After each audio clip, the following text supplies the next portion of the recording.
Assalamualaikum warahmatullahi wabarakatuh. Saya Ivan Setiawan dari Manajemen Informatika kelas 1A. Saya di sini akan menjelaskan materi tentang dasar-dasar manajemen, yaitu definisi manajemen. Menurut George Terry, manajemen merupakan suatu proses yang terdiri dari tindakan-tindakan perencanaan planning, pengorganisasian, penggerak, dan pengendali yang dilakukan untuk menentukan sasaran atau tujuan terlebih dahulu dengan mempergunakan kegiatan orang lain. Lalu ada perkembangan manajemen. Manajemen sebenarnya sudah ada sejak berabad-abad yang lalu. Artinya, sejak adanya pembagian kerja dan adanya tujuan bersama di antara sekelompok orang yang tergabung dalam ikatan formal. Dasar-dasar manajemen dan dasar adanya manajemen. 1. Adanya kerjasama sekelompok orang dalam ikatan formal. 2. Ada tujuan bersama dan kepentingan bersama. 3. Ada pembagian kerja, tugas, dan tanggung jawab. 4. Ada human organization.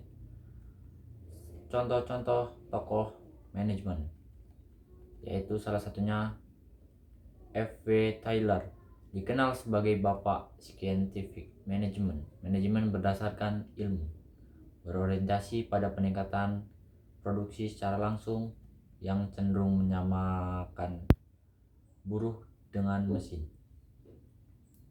Ruang lingkup manajemen, Flemian and Gerstein. Manajemen sebagai proses. Tingkatan kedua, manajemen sebagai kolektivitas. Tingkat ketiga, manajemen sebagai seni dan ilmu. Selanjutnya, perbedaan ilmu pengetahuan dan seni. Ilmu pengetahuan. 1. Berkembang secara teoritis. 2. Membuktikan. 3. Meramalkan. 4. Memberi definisi. 5. Memberikan kepastian atau ukuran. Yang selanjutnya adalah seni. 1. Berkembang secara praktis, merasa, menerka, menguraikan atau mengajarkan, dan memberi pendapat. Perbedaan manajemen berdasarkan sifat kerjanya. Yang pertama, manajemen administratif. Yang kedua, manajemen operatif. Dan yang ketiga, interpreter.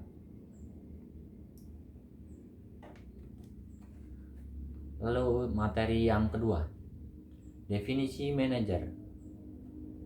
Menurut Malayu Hasibuan, manajer adalah seorang yang mengarahkan orang lain dan bertanggung jawab atas suatu pekerjaan.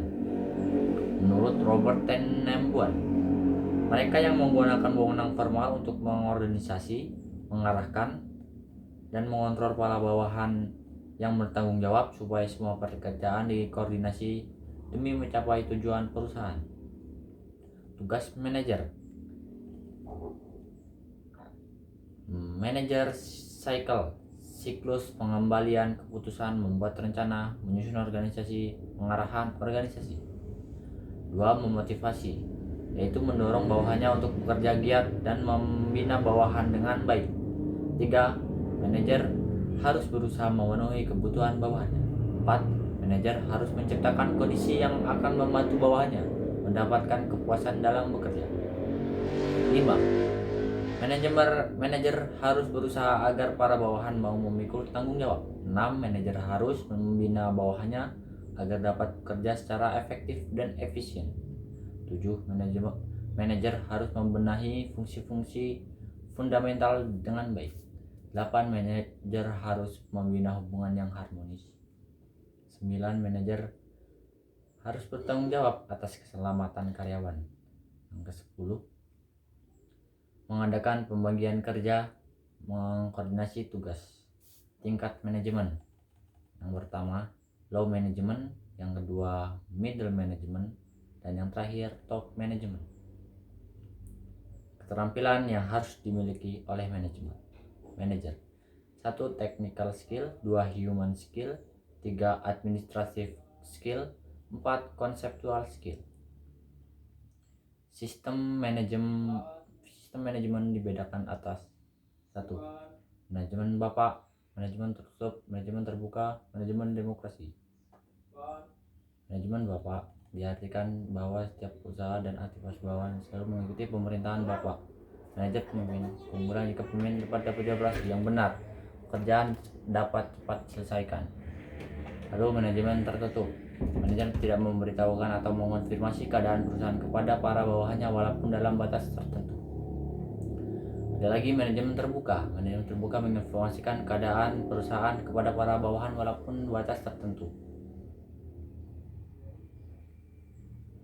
Manajemen demokrasi hampir sama dengan manajemen terbuka. Perbedaannya adalah manajemen demokrasi hanya dapat dilakukan dalam suatu organisasi yang setiap anggotanya mempunyai suara yang sama. Sekian dari saya, Ivan Setiawan. Terima kasih. Wassalamualaikum warahmatullahi wabarakatuh.